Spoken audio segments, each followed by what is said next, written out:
मैं जानता हूं कि आप सुबह से यहां बैठे हो। दिल्ली में फॉग के कारण हमारी फ्लाइट, खारगे जी की फ्लाइट डिले हो गई, इसीलिए हम समय पर नहीं आ पाए। आप सबको कष्ट हुआ, इसके लिए मैं आप सबसे शुरुआत में ही माफी मांगना चाहता हूं।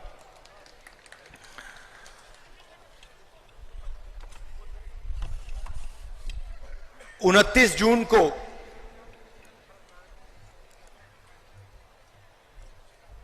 मैं मणिपुर आया था और उस विजिट में जो मैंने देखा, जो मैंने सुना,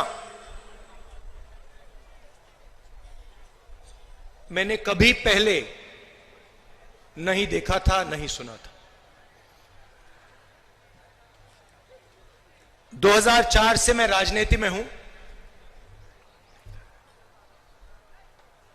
पहली बार मैं हिंदुस्तान के एक प्रदेश में गया जहां गवर्नेंस का पूरा इंफ्रास्ट्रक्चर कोलैप्स कर गया था, जिसको हम मणिपुर कहते थे। 29 जून के बाद वो मणिपुर रहा ही नहीं, बट गया। कोने कोने में नफरत फैली, लाखों लोगों को नुकसान हुआ। भाई बहन, माता पिता आंखों के सामने मरे। और आज तक हिंदुस्तान के प्रधानमंत्री मणिपुर में आपके आंसू पोंछने, आपसे गले लगने, आपका हाथ पकड़ने नहीं आए। शर्म की बात। शायद नरेंद्र मोदी जी के लिए, बीजेपी और आरएसएस के लिए मणिपुर हिंदुस्तान का भाग ही नहीं है। आपका जो दुख है, आपका दर्द है, वो उनका दुख, उनका दर्द नहीं है। पिछले साल हमने भारत जोड़ो यात्रा शुरू की। कन्याकुमारी से कश्मीर तक हम चले, 4000 किलोमीटर चले और भारत को जोड़ने की हमने बात की, नफरत मिटाने की बात की, एक धर्म को, एक जात को दूसरी जात से मिलाने की बात की और बहुत अच्छा रिस्पांस मिला। लाखों लोगों से बातचीत की, उनका दर्द सुना।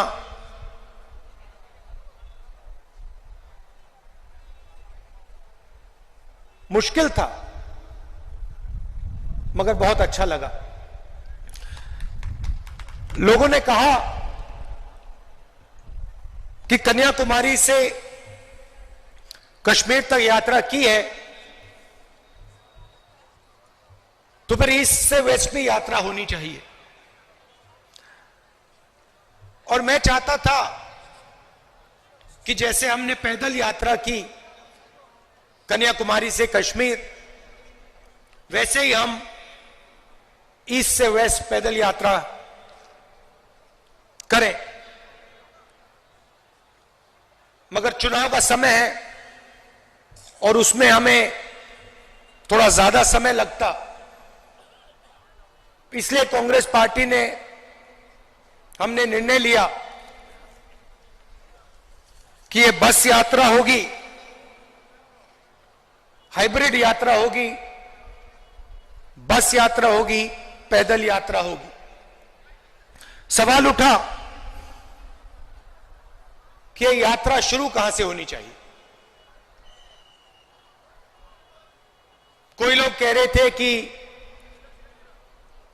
वेस्ट में शुरू होनी चाहिए, कोई कह रहे थे ईस्ट में शुरू होनी चाहिए, और मैंने साफ कहा कि अगली भारत जोड़ो यात्रा सिर्फ मणिपुर से ही शुरू हो सकती है और कहीं से नहीं शुरू हो सकती।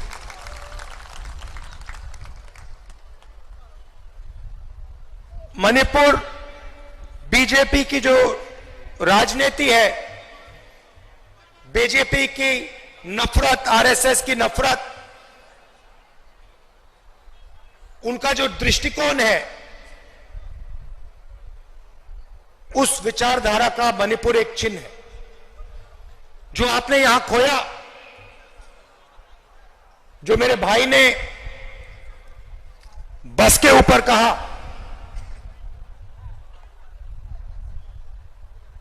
कि we have lost what is most precious to us. You have lost it because of the ideology of the BJP, because of the politics of the BJP, because of the hatred that the BJP and the RSS spread in their politics. I was listening to my brother when he was saying we have lost what we valued, and I was thinking to myself, yes, you have lost what you have valued, but we will find what you valued once again and bring it back to you. We understand, all of us on the stage understand the pain that the people of Manipur have been through. We understand the hurt, the loss, the sadness that you have been through. And we promise you, we commit to you that we will bring back what you valued. We will bring back the harmony, the peace, the affection that this state has always been known for. Question arises, why Nyaya Yatra?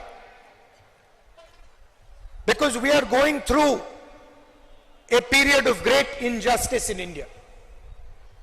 Social, economic,